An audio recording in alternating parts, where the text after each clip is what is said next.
ಮಾನ್ಯ ಅಧ್ಯಕ್ಷರೇ, ಬಜೆಟ್ ಮೇಲಿನ ಈ ಭಾಷಣಕ್ಕೆ ಅವಕಾಶ ಮಾಡಿಕೊಟ್ಟಿದ್ದಕ್ಕೆ, ಕೊನೆಗೂ ಅವಕಾಶ ಮಾಡಿಕೊಟ್ಟಿದ್ದಕ್ಕೆ ನಾನು ಚೇರಿಗೆ ವಂದನೆಗಳನ್ನು ಸಲ್ಲಿಸ್ತೇನೆ. 3 ದಿನದಿಂದ ಕಾಯ್ಕೊಂತ ಕುಂತಿದ್ವಿ, ಹಂಗ ಇವತ್ತು ಬರ್ತೈತಿ ನಾಳೆ ಬರ್ತದೆ ಅಂತೇಳಿ.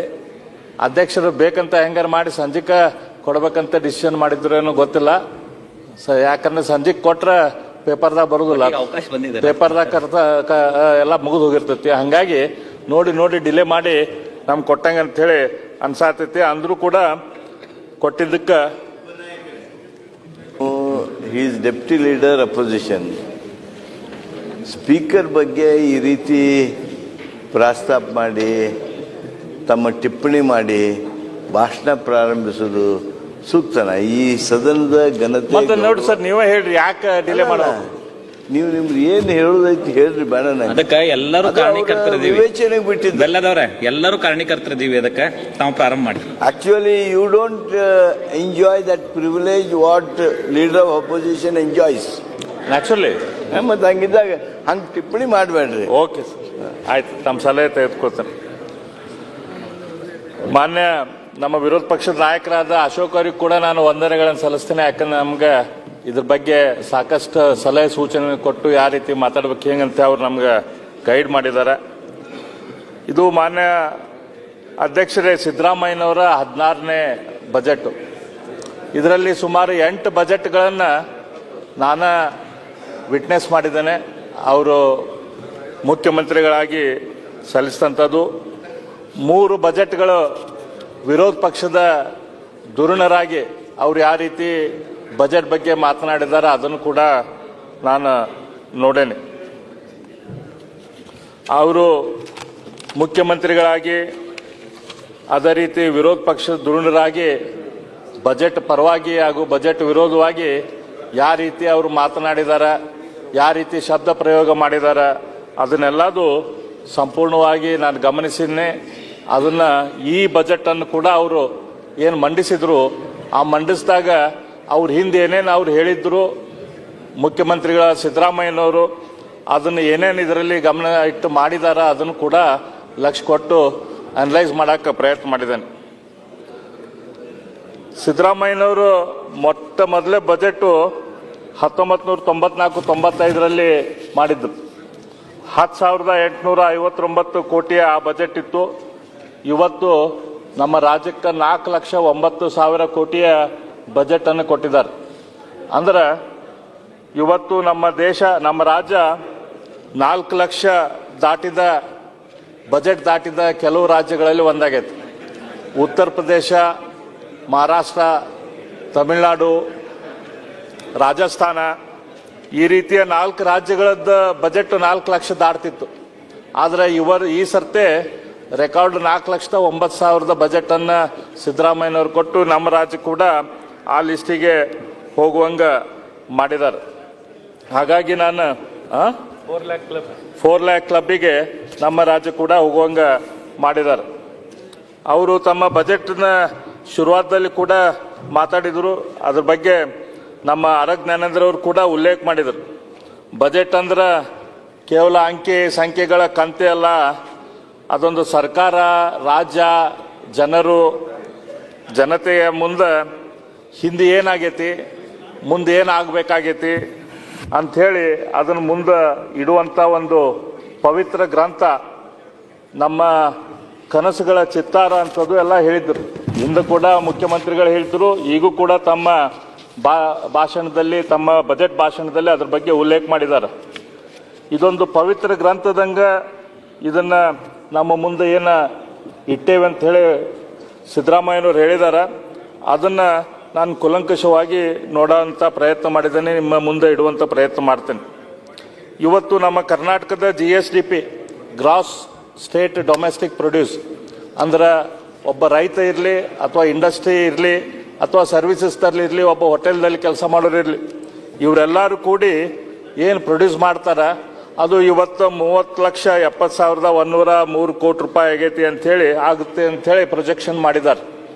ಅಂಕಿ ಸಂಖ್ಯೆಗಳ ಬಗ್ಗೆ ನಾನು ಹೆಚ್ಚು ಮಾತಾಡಕ್ಕೆ ಹೋಗೋದಿಲ್ಲ. ಯಾಕಂದ್ರೆ ಆಲ್ರೆಡಿ ಆರ್ ಜ್ಞಾನೇಂದ್ರ ಅವರು ನನಗಿಂತ ಮೊದಲು ಮಾತಾಡಿದ ನಮ್ಮ ಹಿರಿಯ ಸದಸ್ಯರು ಭಾಳ ಉತ್ತಮವಾಗಿ ಅಂಕಿ ಸಂಖ್ಯೆಗಳ ಬಗ್ಗೆ ಸುದೀರ್ಘವಾಗಿ ಮಾತನಾಡಿದ್ದಾರೆ. ಹಾಗಾಗಿ ಆ ಅಂಕಿ ಸಂಖ್ಯೆಗಳ ಬಗ್ಗೆ ನಾನು ಹೆಚ್ಚು ಹೋಗೋದಿಲ್ಲ. ಆದರೆ ಈಗ ಪ್ರಸ್ತುತ ಇರುವಂಥ ಕೆಲವೇ ಅಂಕಿ ಸಂಖ್ಯೆಗಳ ಬಗ್ಗೆ ನಾನು ಹೇಳ್ತೀನಿ. 4,09,000ದಲ್ಲಿ ನಮ್ಮ ಉತ್ಪನ್ನ 2,92,000 ರಾಜ್ಯದ ಉತ್ಪನ್ನ. ಉಳಿದು 1,16,000 ಕೋಟಿ ನಾವು ಸಾಲವನ್ನು ತೆಗೆದುಕೊಳ್ತಾ ಇದ್ದೇವೆ. 1,16,000 ಕೋಟಿ. ನಾವು ಮೇಲಿನ ಮೇಲೆ ಕೆಲವು ಶಬ್ದಗಳನ್ನು ಬಜೆಟ್ದಲ್ಲಿ ನೋಡ್ತೇವೆ. ರಾಜಸ್ವ ವೆಚ್ಚ, ಬಂಡವಾಳ ವೆಚ್ಚ, ರಾಜಸ್ವ ಕೊರತೆ, ವಿತ್ತೀಯ ಕೊರತೆ ಅಂಥೇಳಿ. ಏನಪ್ಪ ಇದು ರಾಜಸ್ವ ವೆಚ್ಚ ಅಂತಂದ್ರೆ? ರಾಜಸ್ವ ವೆಚ್ಚ ಅಂತಂದ್ರೆ ಇವತ್ತು ಒಂದು ಗೃಹಿಣಿ ನಡೆಸ್ಬೇಕಂತಂದ್ರೆ ಆ ಮನೆಗೆ ಅಕ್ಕಿ ತೊಗೊಂಬರೋದಿರಲಿ, ಗ್ಯಾಸ್ ತೊಗೊಂಬರೋದಿರಲಿ, ಎಲೆಕ್ಟ್ರಿಸಿಟಿ ಇರಲಿ, ಅಲ್ಲಿ ಹುಡುಗರ ಫೀಸ್ ಇರಲಿ, ರೆಗ್ಯುಲರ್ ರನ್ನಿಂಗ್ ಎಕ್ಸ್ಪೆಂಡಿಚರ್ ಏನಿರ್ತೈತಲ್ಲ ಅದು ರಾಜಸ್ವ ವೆಚ್ಚ, ರೆಗ್ಯುಲರ್ ರೆವಿನ್ಯೂ ಎಕ್ಸ್ಪೆಂಡಿಚರ್. ಆದ್ರೆ ಆ ಮನೆಗೆ ನಾವು ಮೋಟರ್ ಸೈಕಲ್ ತೆಗೆದುಕೊಳ್ಬೇಕು ಅಥವಾ ಒಂದು ಮನೆ ಕಟ್ಟಿಸ್ಬೇಕಂತಂದ್ರೆ ಅದು ಬಂಡವಾಳ ವೆಚ್ಚ. ಇವತ್ತು ಒಂದು ಮನೆ ಯಾರಿಗಾರ 20,000 ರೂಪಾಯಿ ಪಗಾರ ಬರ್ತೈತಂತಂದ್ರೆ ಅದ್ರಾಗ 19,500 19,000 ರೂಪಾಯಿ ಅವ್ರ ಪಗಾರ ಅದನ್ನು ಮನೆ ಖರ್ಚಿಗೆ, ಕಿರಾಣಿಗಾಗಲಿ, ಗ್ಯಾಸಿಗಾಗಲಿ, ಮನೆ ಬಾಡಿಗೆಗೆ, ಎಲೆಕ್ಟ್ರಿಸಿಟಿಗೆ, ನೀರಿಗೆ, ಹಾಲಿಗೆ ಇದನ್ನೆಲ್ಲ ಖರ್ಚು ಮಾಡಿ 500,000 ರೂಪಾಯಿ ಅವ್ರು ಉಳಿಸಿದ್ರೆ ಆ ಗೃಹಿಣಿ ಅಥವಾ ಆ ಮನೆ ಒಳ್ಳೆ ಮನೆ ಅಂತ ಅನ್ಸುತ್ತೆ. ಅಂದ್ರೆ ಅದು ವಿತ್ತೀಯ ಕೊರತೆ ಇಲ್ದಂಥ ಮನೆ, ಅದು ರೆವಿನ್ಯೂ ಪಾಸಿಟಿವ್ ಇದ್ದಂಥ ಮನೆ. ಅವರು 500 ರೂಪಾಯಿ 1,000 ರೂಪಾಯಿ ಅದನ್ನು ಬ್ಯಾಂಕ್ದಲ್ಲೇ ಚೀಟಿಯಲ್ಲಿ ಏನಾದರೂ ಹಾಕಕ್ಕಾಕೈತಿ. ಅದ 20,000 ರೂಪಾಯಿ ಪಗಾರ ಇದ್ದಂಥ ಒಂದು ಮನೆ ಅವರು 25,000 ರೂಪಾಯಿ ಖರ್ಚು ಮಾಡಿದ್ರಂತಂದ್ರೆ ಅದು ವಿತ್ತೀಯ ಕೊರತೆ ಇದ್ದಂಥ ಮನೆ. ಅದು 5,000 ರೂಪಾಯಿ ಸಾಲ ತೆಗೆದುಕೊಂಡು ಅದನ್ನು ತಮ್ಮ ಮನೆ ನಡೆಸಾತಾರಂತಂದ್ರೆ ಆ ಮನೆ ಒಳ್ಳೆ ರೀತಿಯಿಂದ ನಡೆದಿಲ್ಲ, ಅದು ಹೆಡ್ಡಿಂಗ್ ಫಾರ್ ಪ್ರಾಬ್ಲಮ್ ಅಂಥೇಳಿ, ಇವತ್ತಿಲ್ಲ ನಾಳೆ ತೊಂದರೆ ಆಗ್ತಿತ್ತು ಅಂತೇಳಿ ಅದರ ಅರ್ಥ. ಅದೇ ರೀತಿ ಇವತ್ತು ನಮ್ಮ ರಾಜ್ಯ ಸರ್ಕಾರದ ಈ ಬಜೆಟನ್ನು ನಾವು ನೋಡಿದಾಗ ಇದರಲ್ಲಿ 2,16,000 ಕೋಟಿ, 2,92,000 ಕೋಟಿ ನಾವು ಉತ್ಪನ್ನ ಐತಿ. ಆದ್ರೆ ಬಜೆಟ್ ಇರೋದು 4,09,000 ಕೋಟಿ. ಅಂದ್ರೆ ಇನ್ನು 1,16,000 ಕೋಟಿ ಸಾಲ ಅಂತ ತೆಗೆದುಕೊಳತ್ತೀವಿ. ಈ 1,16,000 ಕೋಟಿ ಸಾಲ ಈಗ ಅಸೆಟ್ ಬಿಲ್ಡ್ ಮಾಡಕ್ ಹೋಗ್ಬೇಕಲ್ಲ, ಅದಕ್ಕೆ ಕ್ಯಾಪಿಟಲ್ ಔಟ್ಲೇ ಅಂತ ಹೇಳ್ತಾರೆ. ಈ ಅಸೆಟ್ ಬಿಲ್ಡ್ ಮಾಡಕ್ಕೆ ಇದು ಹೋತಂದ್ರೆ ಇದು ಒಳ್ಳೆ ಬಜೆಟ್. ಇದು ಅಸೆಟ್ ಬಿಲ್ಡ್ ಮಾಡಕ್ ಹೋಗದ ಇದನ್ನ ನಾವು ಮನಿ ನಡ್ಸಾಕ, ಅಂದ್ರೆ ನಮ್ಮ ಕರ್ನಾಟಕನ ನಾವು ಮನೆ ಅಂತ ತಿಳ್ಕೊಂಡ್ರೆ ಇದು ಮನಿ ನಡ್ಸಾಕ ಇದನ್ನ ಉಪಯೋಗ ಮಾಡ್ಕೊಂಡ್ರೆ ಇದು ಬಜೆಟ್ ಒಳ್ಳೆ ಬಜೆಟ್ ಅಲ್ಲ. ಹಿಂದೆ ಸಿದ್ದರಾಮಯ್ಯನವರು ಮುಖ್ಯಮಂತ್ರಿಯಾಗಿ ವಿರೋಧ ಪಕ್ಷದಲ್ಲಿ ಇದ್ದಾಗ ಅವ್ರು ಹೇಳಿದ್ರು, ಸಾಲ ಮಾಡಿ ಹೋಳಿಗೆ ತಿನ್ಲಿಕ್ಕಾಗುತ್ತಾ ಹೇಳಿದ್ರು ಅವ್ರು. ಸಾಲ ಮಾಡಿ ಹೋಳಿಗೆ ತಿನ್ಲಿಕ್ಕಾಗುತ್ತಾ ಅಂತ ಹೇಳಿ. ಇವತ್ತು ನಾವು ಸಿದ್ದರಾಮಯ್ಯನವರಿಗೆ ಕೇಳಕ್ಕೆ ಇಚ್ಛೆ ಪಡ್ತೇನೆ, ಇವತ್ತು ನೀವು ಯಾರಿಗೆ ಹೋಳಿಗೆ ತಿನ್ಸಾಕ ಅಥವಾ ಯಾವ ಹೋಳಿಗೆ ತಿನ್ಸಾಕ ಈ ಸಾಲ ನೀವು ಮಾಡಿರಿ? ಇದ್ರ ಬಗ್ಗೆ ಬಹಳ ವಿವರವಾಗಿ, ಯಾರಿಗೆ ಹೋಳಿಗೆ ಅಲ್ಲ ಸಿದ್ದರಾಮಯ್ಯನವರು ಅಂದ್ರೆ ಬಿರಿಯಾನಿ ತಿನ್ಸಾಕ, ಯಾರಿಗೆ ಬಿರಿಯಾನಿ ತಿನ್ಸಾಕ ಸಾಲ ಮಾಡಿರಿ ಅಂಥೇಳಿ ಇವತ್ತು ನಾವು ಕೇಳಬೇಕಾಗ್ತಿತ್ತು. ಇದನ್ನ ನಾವು ಕಂಪೇರ್ ಮಾಡಿದ್ರೆ ನಮ್ಮ ಬೊಮ್ಮಾಯಿಯವರಿದ್ದಾಗ, ಬೊಮ್ಮಾಯಿಯವರು ಈ ಬಜೆಟನ್ನು ಅವ್ರ ಕೊನೆ ಬಜೆಟನ್ನು ಏನು ಕೊಟ್ಟು ಹೋದ್ರು, ಅವಾಗ 19,200 ಕೋಟಿ ರೂಪಾಯಿ ಎಡಿಷನಲ್ ಅವರು ಇಟ್ಟು ಹೋಗಿದ್ದು. ಅಂದ್ರೆ ಅವ್ರಿಗೆ ಖರ್ಚು ಮತ್ತು ನಮ್ಮ ವೆಚ್ಚ ಉತ್ಪನ್ನ ಅದ್ರ ನಡುವಿನ ಗ್ಯಾಪ್ ಏನಿತ್ತು 19,000 ಅಲ್ಲ 13,000 ಚಿಲ್ಲರ ಕೋಟಿ ರೂಪಾಯಿಯನ್ನು ಅವರು ಇಟ್ಟು ಹೋಗಿದ್ದು.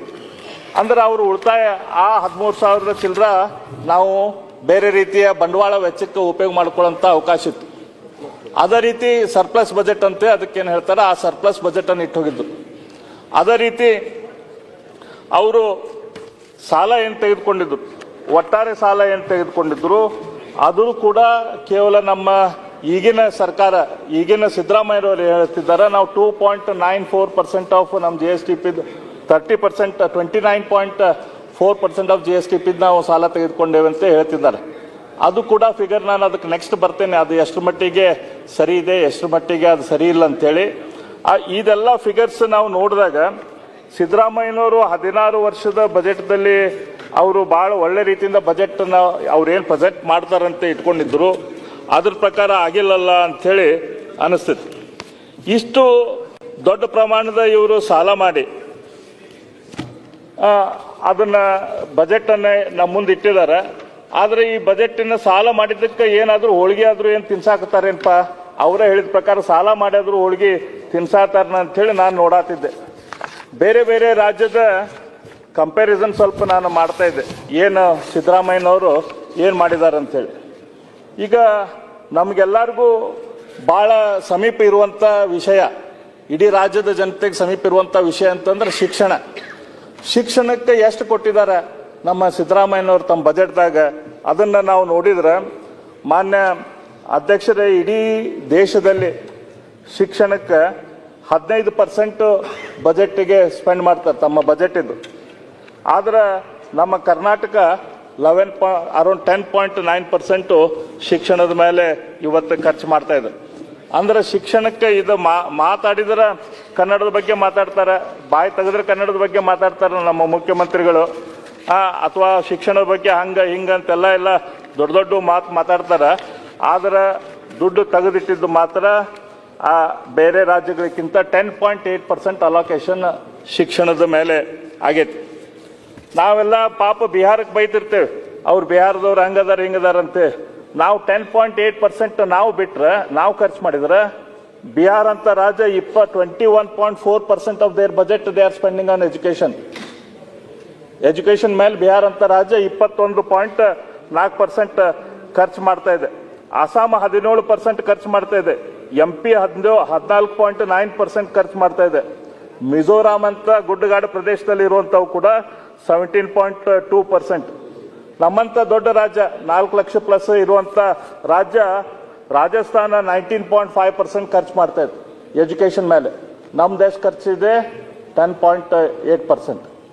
ಆತ್ಪ ಇವ್ರ ಶಿಕ್ಷಣದ ಬೆಲೆ ಬೇಡ, ನಮ್ಮ ಪ್ರಿಯಾಂಕಾ ಖರ್ಗೆ ಅವ್ರದ್ದು ಡಿಪಾರ್ಟ್ಮೆಂಟ್ ಐತಲ್ಲ ಅದಕ್ಕೇನು ಮಾಡ್ಯಾರ ಅಂತ ಹೇಳಿ ನಾನು ಅದನ್ನ ನೋಡ್ತಾ ಇದ್ದೆ. ಪ್ರಿಯಾಂಕಾ ಖರ್ಗೆ ಅವರು, ನಾನು ಅನ್ಕೊಂಡಿದ್ದೆ ಪ್ರಿಯಾಂಕಾ ಖರ್ಗೆ ಅವರ ತಂದೆಯವರು ನಮ್ಮ ಕಾಂಗ್ರೆಸ್ಸಿನ ರಾಷ್ಟ್ರೀಯ ಅಧ್ಯಕ್ಷರು, ಎಲ್ಲಾರ್ಕಿಂತ ಅವ್ರಿಗೆ ಹೆಚ್ಚು ಬಜೆಟ್ ಕೊಟ್ಟಿರ್ತಾರ ಅಂತ ಹೇಳಿ ನಾನು ತಿಳ್ಕೊಂಡಿದ್ದೆ.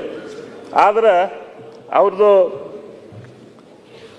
ರೂರಲ್ ಡೆವಲಪ್ಮೆಂಟಿಗೆ ಎಷ್ಟು ಖರ್ಗೆ ಅವರು 3% ಕೊಟ್ಟಾರ, ಅಂದಾಜು ಒಂದು 3%ಕಿಂತ ಕಡಿಮೆನ ಕೊಟ್ಟಾರ. ನ್ಯಾಷನಲ್ ಎವರೇಜ್ ಎಷ್ಟಿದೆ ಅಧ್ಯಕ್ಷರ? ನ್ಯಾಷನಲ್ ಎವರೇಜ್ ರೂರಲ್ ಡೆವಲಪ್ಮೆಂಟಿಗೆ 5.1% ಇದೆ, 5.1%. ಇಡೀ ರಾಜ್ಯದ ಎಲ್ಲ ರಾಜ್ಯಗಳು ಕೂಡಿ ದೇಶದಲ್ಲಿ ಖರ್ಚು ಮಾಡೋದು. ನಮ್ಮ ರಾಜ್ಯದಲ್ಲಿ ಎಷ್ಟು ಖರ್ಚು ಮಾಡತ್ತಿದೆ? 3%ಕಿಂತನೂ ಕಡಿಮೆ. ನಮ್ಗಿಂತ ಬಾಜುಕಿನ್ನ ಯಾವ್ದೇ ರಾಜ್ಯಗಳು, ಜಾರ್ಖಂಡ್ ಅಂತ ರಾಜ್ಯಕ್ಕೆ ತೊಗೊಂಡ್ರೆ ಮತ್ತೆ 15.9% ಖರ್ಚು ಮಾಡತ್ತೈತಿ. ಬಿಹಾರ್ ಕೂಡ 10.6% ಖರ್ಚು ಮಾಡತ್ತೈತಿ. ನಾಗಾಲ್ಯಾಂಡ್ 7.5, ಅಲ್ಲೇನ ರೂರಲ್ ಏರಿಯಾ ಅಂತಂದ್ರೆ ಅಲ್ಲ ಅಗ್ರಿಕಲ್ಚರೇ ಇಲ್ಲ, ಅಂತಲ್ಲಿ ಕೂಡ 7.5% ಖರ್ಚು ಮಾಡತ್ತೈತಿ. ಆದ್ರೆ ಪಾಪ ನಮ್ಮ ಪ್ರಿಯಾಂಕಾ ಖರ್ಗೆ ಅವ್ರ ಡಿಪಾರ್ಟ್ಮೆಂಟಿಗೆ ನಮ್ಮ ಮುಖ್ಯಮಂತ್ರಿಗಳು ಏನು ಸಿಟ್ಟಾಯ್ತು ಏನೋ ಅದು ಕೊಟ್ಟಿಲ್ಲ. ಎಷ್ಟಾಗುತ್ತೆ ಹೇಳ್ರಿ, ನಿಮ್ಮ ಫಿಗರೇ ಇದು. ಕೋಟಿ ರೂಪಾಯಿ. This is besides allocation of central JJM, besides Manrega of central government. ಏನಿಲ್ಲ ಆದ್ರೂ ಅಪ್ ಟು ನನ್ನ ಲೆಕ್ಕದ ಪ್ರಕಾರ ಅಟ್ಲೀಸ್ಟ್ 7 to 8% ನಮ್ಮದೇ ಆಗುತ್ತೆ, ನಮ್ಮ ಸ್ಟೇಟ್ ಫಂಡಿಂಗ್. ಮತ್ತೆ ನಿಮ್ದು ಈಕ್ವಲೆಂಟ್ ಅದು ಇಲ್ಲ ಹೇಳ್ತಾ ಇರೋದು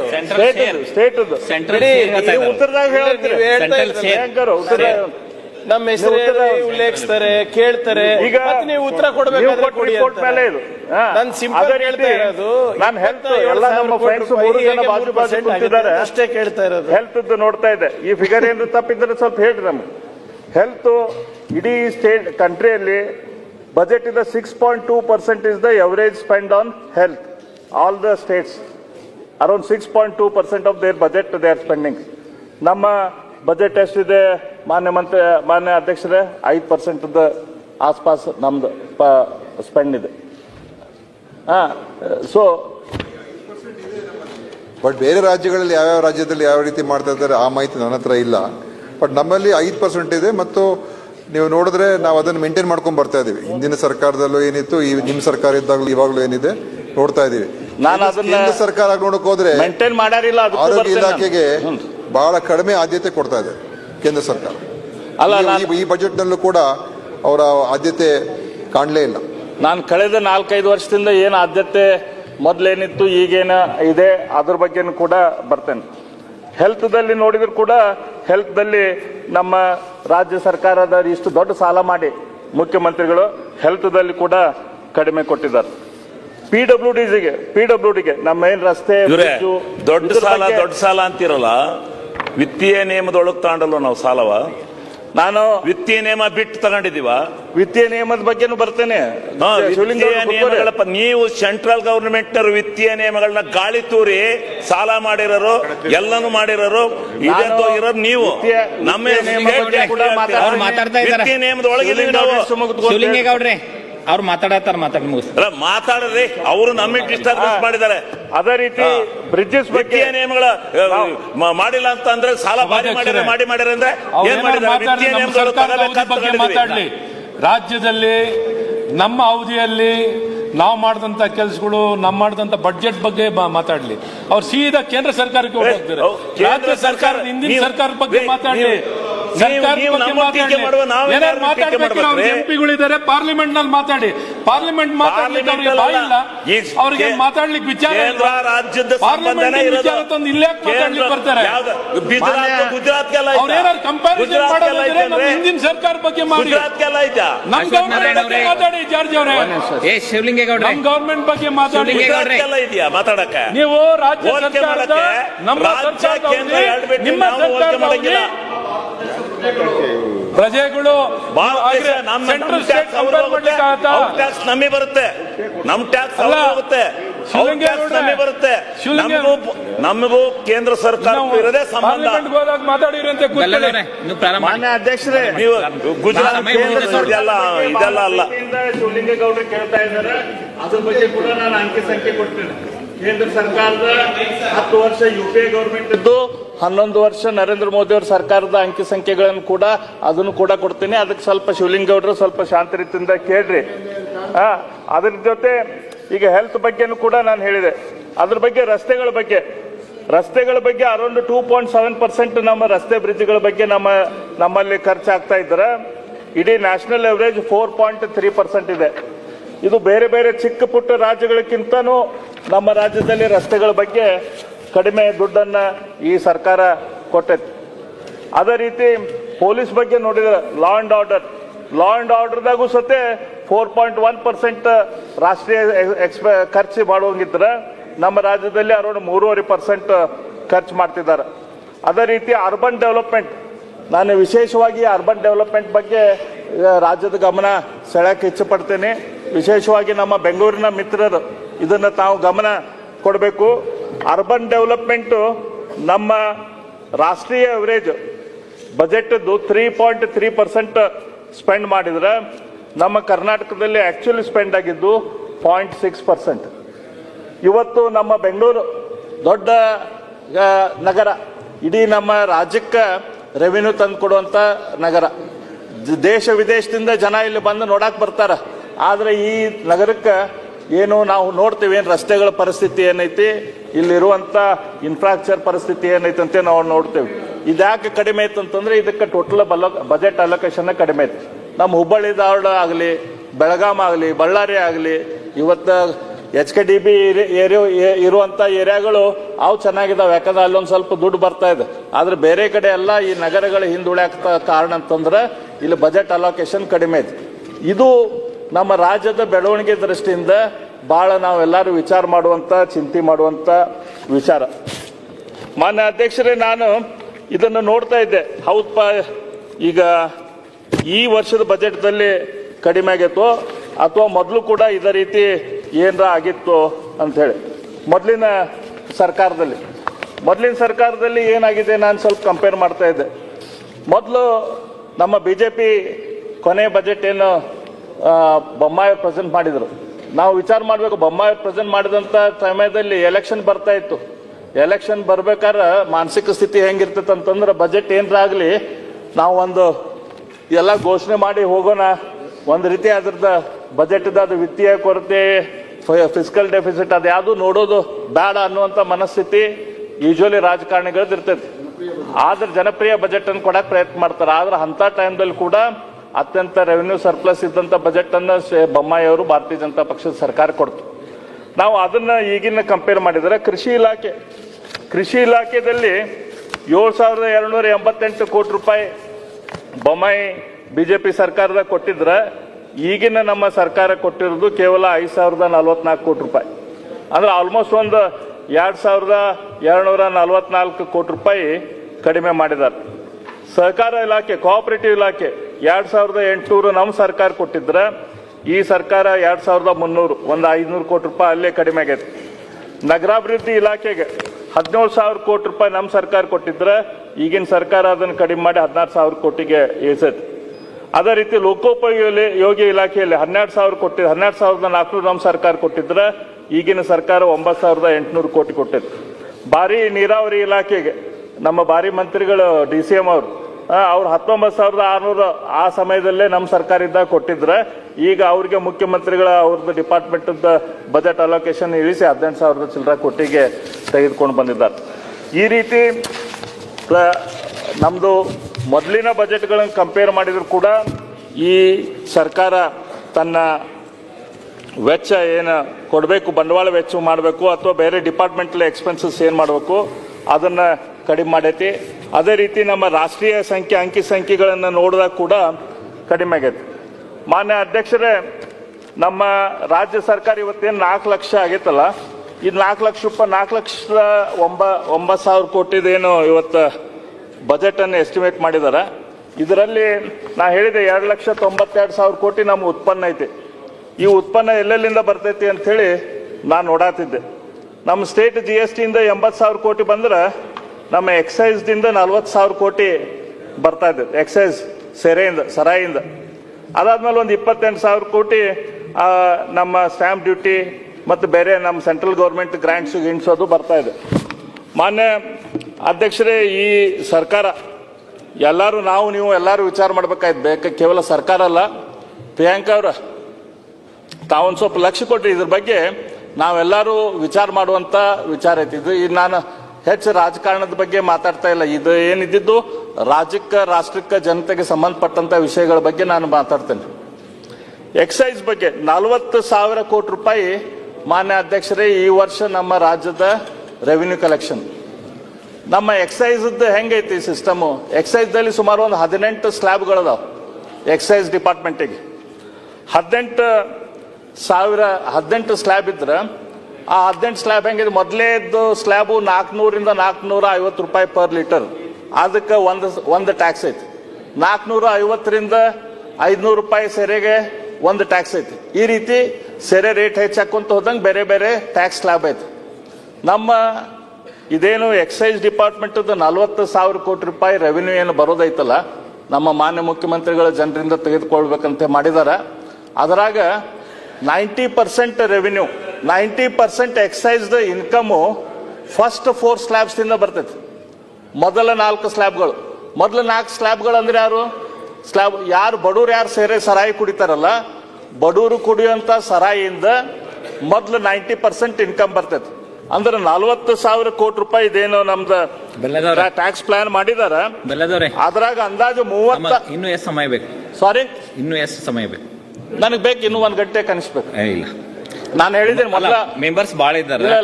ಖಾದರ್ ಅವ್ರಿಗೆ ನಾ ಹೇಳಿದ್ದೈತಿ ನಾಳೆ ನಿಮ್ ಪಾರ್ಟಿಯವರಿಗಿನ ಅವಕಾಶ ಸಿಗೋದಿಲ್ಲ. ಇರ್ಲಿ, ನಿಮ್ ಪಕ್ಷದವರಿಗಿನ ಪ್ರಮುಖ ವಿಷಯಗಳ ಬಗ್ಗೆ ನಾನು ನಮ್ಮ ವಿರೋಧ ಪಕ್ಷದ ನಾಯಕರ ಪರ್ಮಿಷನ್ ತಗೊಂಡ 10 ನಿಮಿಷದಲ್ಲಿ ಮುಗಿಸ್ಬೇಕು. ನಾನು ಉಳ್ಕಿದ್ದ ರಾಜಕಾರಣ ಮಾತಾಡುದಿಲ್ಲ. ನಾನು ರಾಜ್ಯದ ದೃಷ್ಟಿಯಿಂದ ನಾವು ಏನ್ ಪಾಯಿಂಟ್ ಅದ ಆ ವಿಷಯಗಳ ಮಾತಾಡ್ತೀನಿ. ಮಾತಾಡೋರು ಬಾಳ ಇದಾರೆ, 10 ನಿಮಿಷದಲ್ಲಿ ಅಲ್ಲ, ರಾಜಕಾರಣ ಮಾತಾಡೋದು ಮುಗಿಸಿದೆ ಅಷ್ಟೇ. ಉಳ್ಕಿದ್ದೇನಿದ್ದು ರಾಜ್ಯದ ದೃಷ್ಟಿಯಿಂದ ನಾನು ಹೇಳತ್ತೀನಿ. 40,000 ಕೋಟಿ ಸರಾಯಿ ಇನ್ಕಮ್ ತಗೊಳತ್ತಿದ್ರ 36,000 ಕೋಟಿ ಸರಾಯಿ ಇನ್ಕಮು ನಮ್ಗೆ ಬಡವರಿಂದ ಬರ್ತೈತಿ. ಈ ಬಡವರಲ್ಲಿ ಯಾರು ಹೆಚ್ಚು ನಮ್ಗೆಲ್ಲರಿಗೂ ಗೊತ್ತೈತಿ.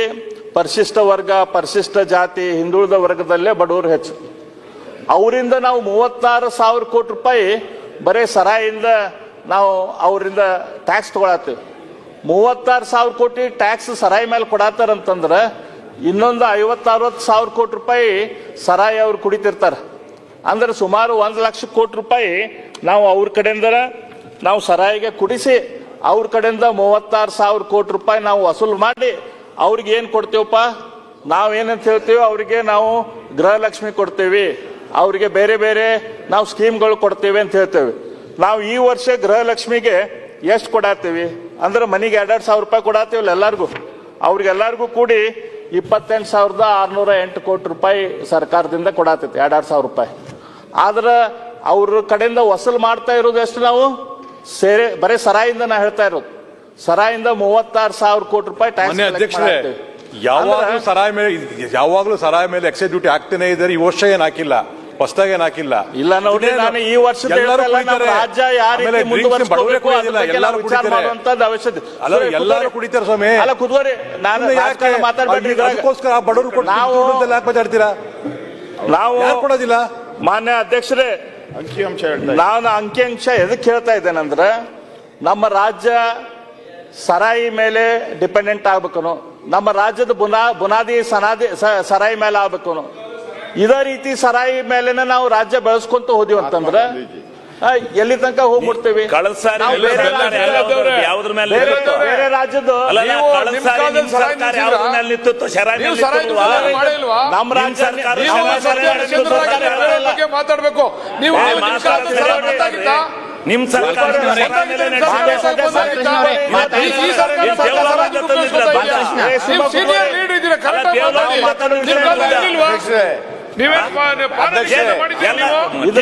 ಒಂದು ರೀತಿ ನೀತಿ ವಿನಂತಿ ಮಾಡ್ಕೊಂತೇನೆ. ಎಲ್ಲಿಂದ ತಂದಿದ್ದೀರಿ ನೀವು ದುಡ್ಡ? ಮೇಲೆ 36,000 ಮಾನ್ಯ ಸದಸ್ಯರಲ್ಲಿ ವಿನಂತಿ ಮಾಡ್ಕೊಂತೇನೆ. ನಾನು ಹೇಳ್ತಾ ಇರೋದು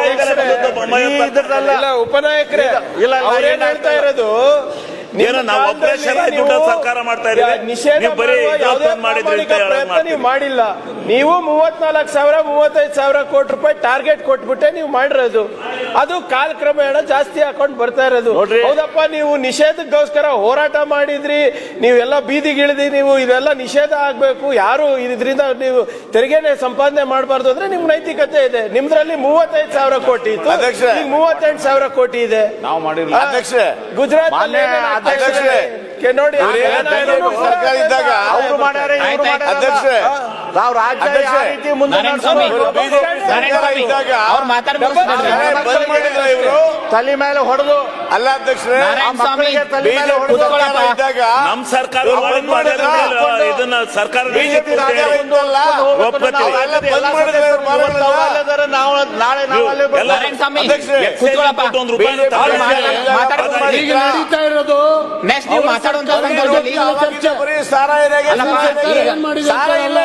ಸರಾಯಿ ಬಗ್ಗೆ ನಾವು ಎಲ್ಲರೂ ಸರಾಯಿ ಬಗ್ಗೆ ಎಲ್ಲರೂ ಕೂತ್ಕೊಂಡು ವಿಚಾರ ಮಾಡಬೇಕಾಗುತ್ತೆ. ಈ ಸಾರಾಯಿ ಬ್ಯಾನ್ ಮಾಡಿದ್ವಿ, ಲಾಟ್ರಿ ನಿಷೇಧ ಮಾಡಿದ್ವಿ, ಸರ್ಕಾರ ನೀವು ಇರ್ಲಿಲ್ವೇನ್ರಿ? ಕುಮಾರಸ್ವಾಮಿ ಬ್ಯಾನ್ ಮಾಡಿದ್ರು, ಲಾಟ್ರಿ ಬ್ಯಾನ್ ಮಾಡಿದ್ರು, ನಿಮ್ಗೆ ಗೊತ್ತಿಲ್ವಾ?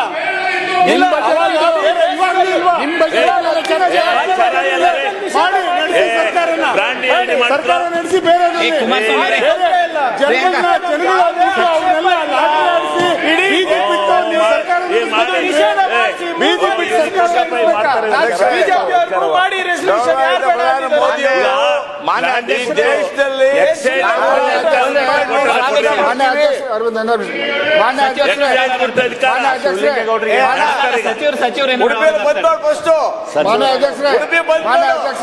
ಅಂಕಿ ಹೇಳಕತ್ತಾರ.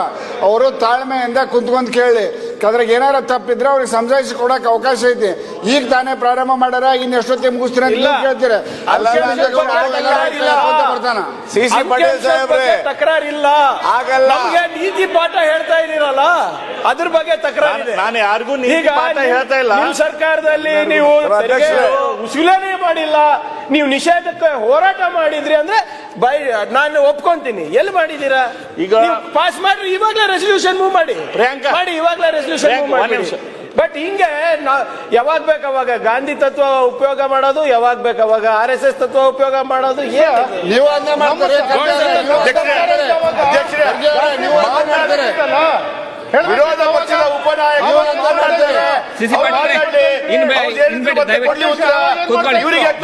ಶುರು ಮಾಡಿದ್ದಾರೆ. ನಿಮ್ಮ ಸಮಯ ಮುಕ್ತಾಯ ಆಗ್ತೈತೆ. ಈ ಸಮಯ ಮುಕ್ತಾಯ. ಸನ್ಮಾನ್ಯ ಸಚಿವರೇ,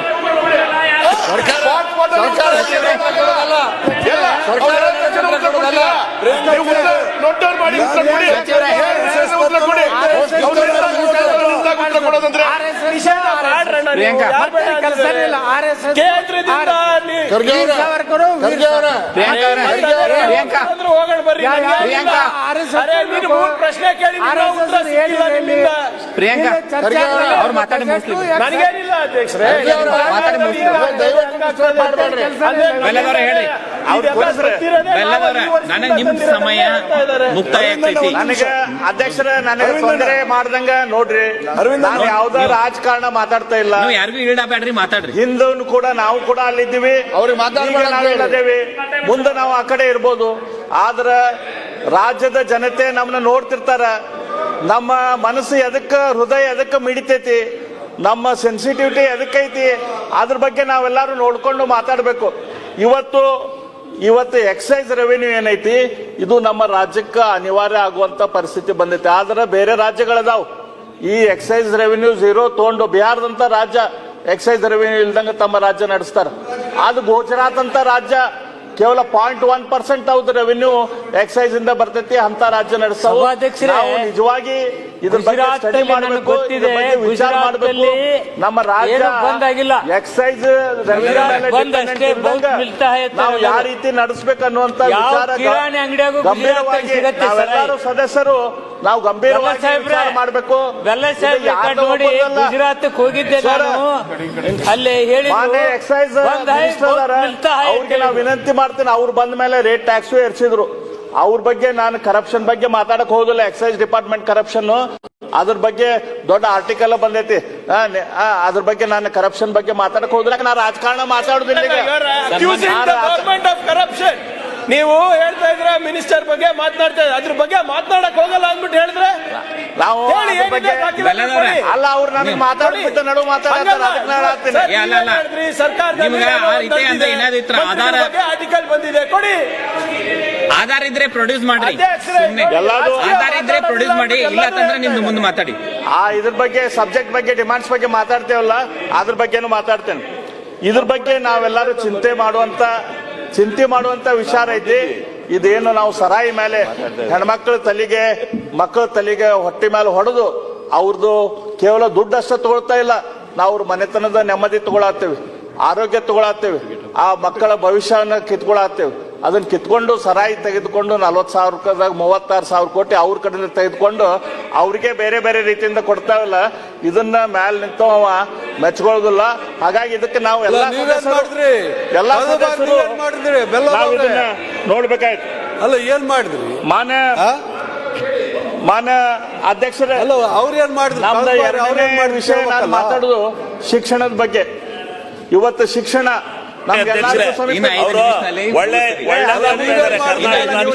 ಈ ಸಭೆಯಲ್ಲಿ ಒಂದು ನಿರ್ಣಯ ಆಗ್ಲಿ, ಎಕ್ಸೈಸ್ ಬಿಟ್ಟು ಸರ್ಕಾರ ನಿರ್ಣಯ ತಗೊಳಕ್ ಕೇಳ್ರಿ.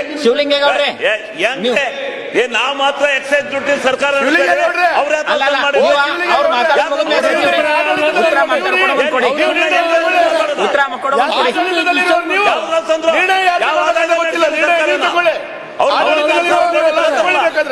ಶಿವಲಿಂಗೇಗೌಡ್ರೆ ಹೊಡಿತೀವಿ, ದುಡ್ಡು ಹೊಡಿತೀವಿ. ಇವರು ಆದಾಯನ ಗಣೇಶ ದುಡ್ಡಿದ್ರೆ ಇವ್ರ ಸರ್ಕಾರ ಬಿಜೆಪಿ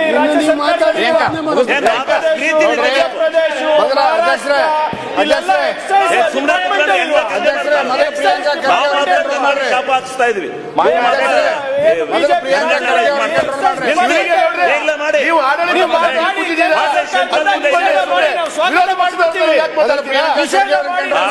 ನೀವು ವಿರೋಧ ಪಕ್ಷನ ಉತ್ತರ ಪ್ರದೇಶದಲ್ಲಿ ನಡೀತಾ ಇಲ್ವಾ? ಮಧ್ಯಪ್ರದೇಶದಲ್ಲಿ ಮುಚ್ಚೋಗಿವ್ಯಾ? ನಿಮಗೆ